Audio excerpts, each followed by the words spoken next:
Good morning, everybody, and welcome to Intro to Management. My name is Professor Broussel, and I will be your professor this semester.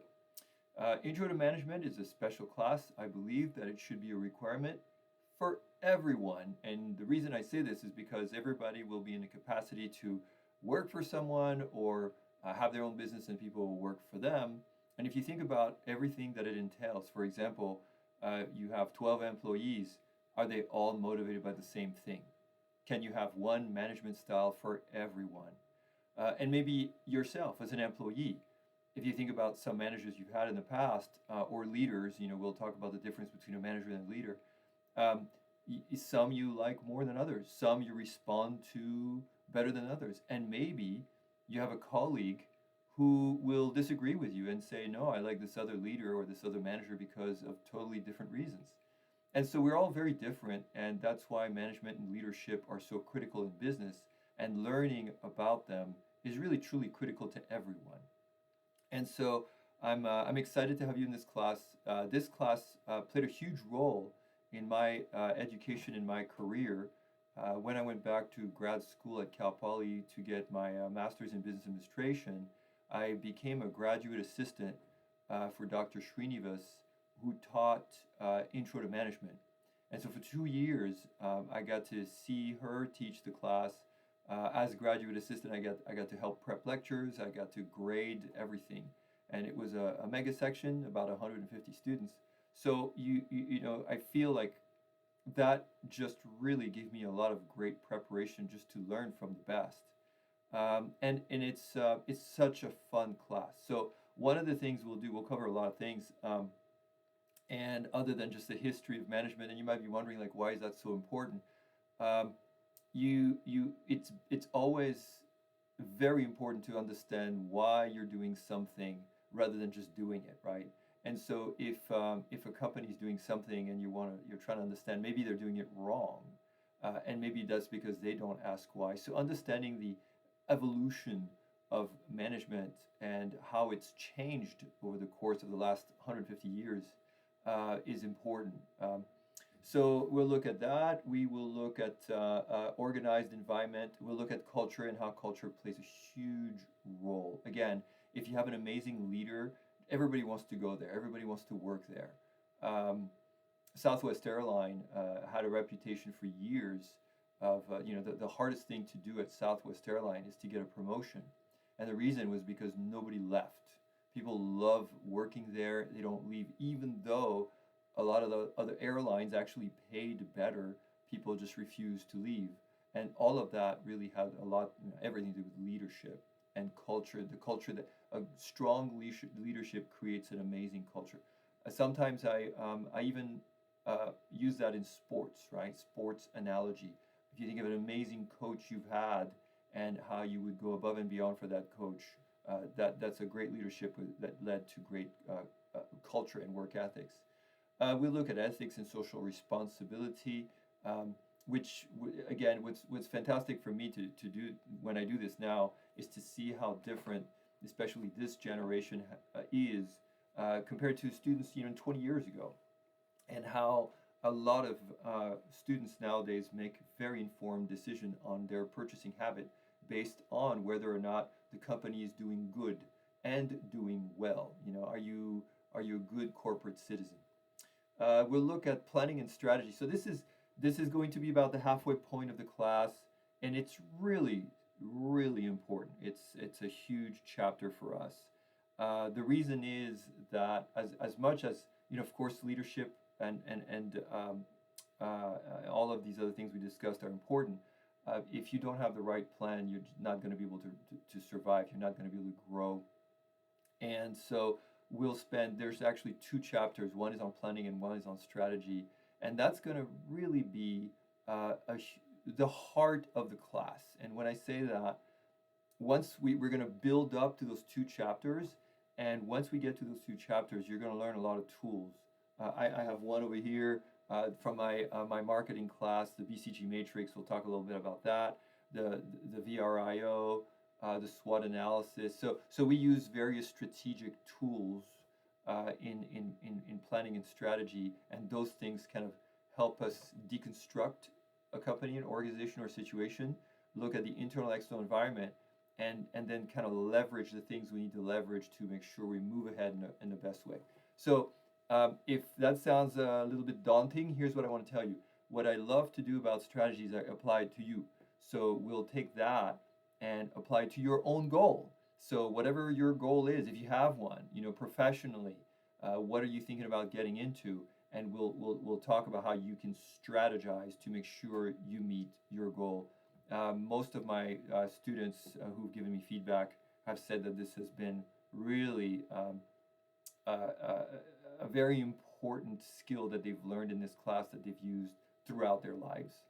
Um, then we'll look at innovation and change. Of course, I mean, look at AI, look at ChatGPT and everything, and look at about what 15% of the workforce has been laid off in white collar areas because of AI, and how a lot of kind of repetitive, mundane positions have been replaced by AI. So it's going to be important to look at innovation, but it's also going to be really important for you to start thinking about, wait, am I going into a field where I risk being replaced by AI? And how can I leverage AI if I want to be competitive, right? So when you start to apply for a job, you want to be the one candidate who shows up and instead of ignoring AI says, look, I mastered the thing. It will aid me improve performance for the company with my job. Global management, again, this is one of my favorite areas, international business. And global management will look at management, but of course on an international level. So we'll look at multinational corporations, we'll look even at small businesses that try to go global and how they start, how they initiate. And we'll look again at the role of culture. We'll talk about the four levels of cultures that we have in international business. It's instead of two, it becomes four cultures. And it's kind of it's fascinating if you have a Japanese company over here, and you have a Japanese company that's trying to do business with a German company. So you have the two national cultures already, right? So you have the employees from this country trying to work with the employees of the other, and they already have two national cultures. What you need to add on top of those two national cultures are the two corporate cultures. So you're talking about four different cultures trying to work together to move towards the same goal. It's pretty daunting. So we'll look at things like that. Managing teams. Well, again, now we're looking at going beyond leadership and inspiring individuals, but teams, because everything is about teams, as you probably already know with wherever you work. Managing individuals in a diverse workforce. What I love about California is this chapter for us is a no-brainer, but of course you're better off when you have a diverse workforce. You want people to have different ideas. You want people to have different backgrounds. It makes you better, smarter, richer. And so we'll look at motivation. Here you are taking this online class. There'll be, maybe I'm sure there'll be times where maybe you don't want to go to work. Maybe if it was an in-person class, you don't feel like driving, but something inside of you is telling you, like, you got to do it. Just, kind of like Nike said, just do it.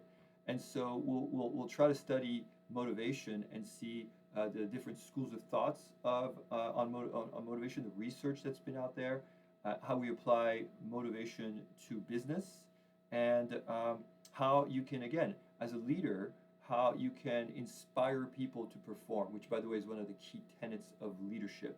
You don't just tell people what to do. That maybe would be like more management, and anybody can be a manager, no big deal. But being a leader it takes real skill, because instead of just merely telling people what to do, you're inspiring people to perform. So that's going to be a critical chapter. I always tell students, if you go to a bookstore and you go to the business section, you're going to see tons of literature out there, tons of books on leadership. I think Jack Welch once said something to the effect that one leader was worth 10 managers. Control. So all of this planning is going to be really important, but it's not going to really matter if we don't really check on how we're doing. So I apply a lot of the material in this class. I will apply to you directly instead of just always applying it to companies. So you have goals, you want to go to Berkeley, you want to, I don't know, whatever your goal is, obviously you have to do well in your classes, right? So what is your internal control process? After you take a first exam, do you just go like, oh crap, I got a B. I was really hoping to get an A. Oh well. No. What you do is you go see your professor, you ask to look at your exam, and you try to understand what you missed. And then you go back to how you plan to study and modify the plan to improve it. So that's a kind of a continuous improvement loop, and we'll talk about that in the control chapter. It's one of my favorite chapters. We'll talk some.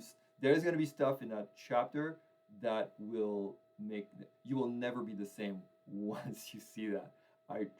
You gotta you'll see. Um, and then the last thing. So we're going to save control for last, and then we have this class project. So yes, this is an online class. You have a class project.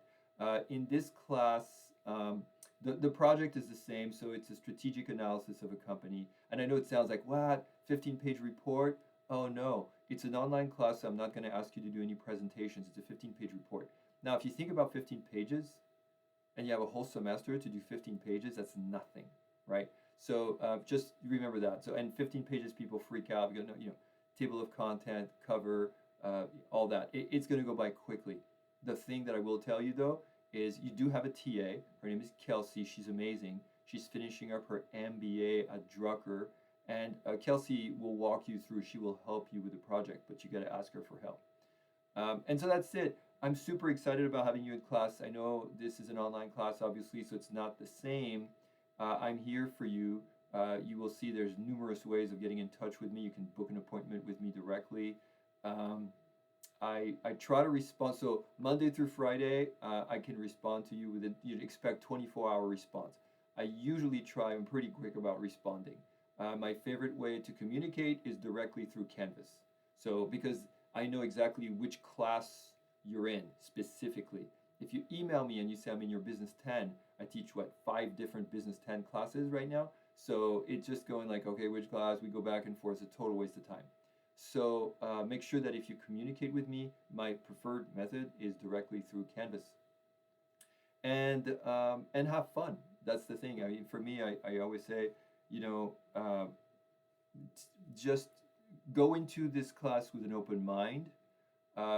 Think about your life, your professional life, your life as a student, and just kind of what you bring into the class. And I just want you to know you bring value to the class, your experience. There is something that you know that no one else knows in this class. So you bring value to the class. Just remember that. And that is going to enrich this class when we communicate about different things. And also it's a safe space. There's no bullying. I don't, so when we do any type of group interaction, I don't have those problems anyway, but we keep it positive. Again, welcome to Intro to Management, and I look forward to meeting you on your video introduction, which is due week 1. All right, you guys.